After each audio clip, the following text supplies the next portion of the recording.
Narendra Modi Brunei దేశంలో పర్యటించారు. Brunei సుల్తాన్ హాజీ హసన్ అల్ బల్కియా ఆహ్వానం మేరకు ప్రధాని మోదీ ఆ దేశంలో పర్యటించారు.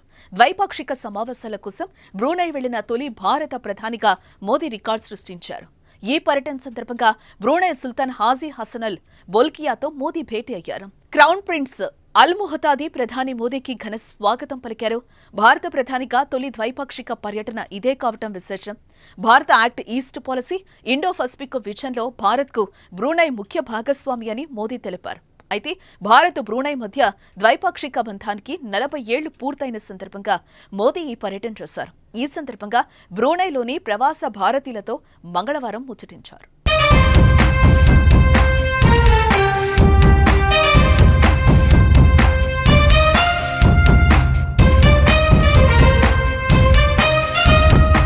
భారత్ బ్రూనై మధ్య దౌత్య సంబంధాలు 40 సంవత్సరాలు పూర్తయిన సందర్భంగా ఈ పర్యటన కొనసాగుతోంది.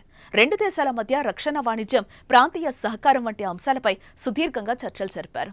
ఈ సందర్భంగా త్వరలోనే భారత్ బ్రూనై మధ్య నేరుగా విమాన సర్వీసులను ప్రారంభించనున్నట్లు ప్రధాని మోదీ కీలక ప్రకటన చేశారు. ఈ ఏడాది చివరి నాటికి చెన్నై నుంచి బ్రూనై రాజధానికి విమాన సర్వీసులు ప్రారంభించేందుకు ప్రణాళికలు చేస్తున్నట్లుగా చెప్పారు.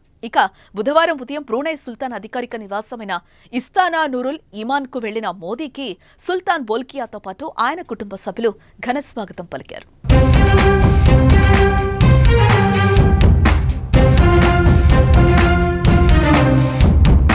బ్రూనై ఒక ముస్లిం దేశం. బ్రూనైలో 2021 జనాభా గణన ప్రకారం 44 లక్షల మందికి పైగా ముస్లిం ప్రజలు నివసిస్తున్నారు. జనాభాలో 82% మంది ముస్లింలు, 8% క్రైస్తవులు, 7% బౌద్ధులు, 4% ఇతర మతాల వారున్నారు. భారతీయులు చరిత్ర సృష్టిస్తున్న దేశాల్లో బ్రూనై ఒకటి. ఇక్కడ చాలా మంది భారతీయులు వైద్యం, విద్యాబోధన, ఇంధన రంగాలతో సంబంధం కలిగి ఉన్నారు. భారత హైకమిషన్ అధికారిక వెబ్సైట్ ప్రకారం 14,500 మంది భారతీయులు ఇక్కడ పనిచేస్తున్నారు. అందులో ఎక్కువ మంది ఉపాధ్యాయులు, వైద్యులున్నారు. బ్రూనై దారుసలాంలో అత్యధిక సంఖ్యలో ప్రవాస భారతీయులు నివసిస్తున్నారు. భారతీయులు ఇక్కడికొచ్చి పనిచేయడం కొత్త కాదు. ఇది 1930 నుండి ప్రారంభమైంది.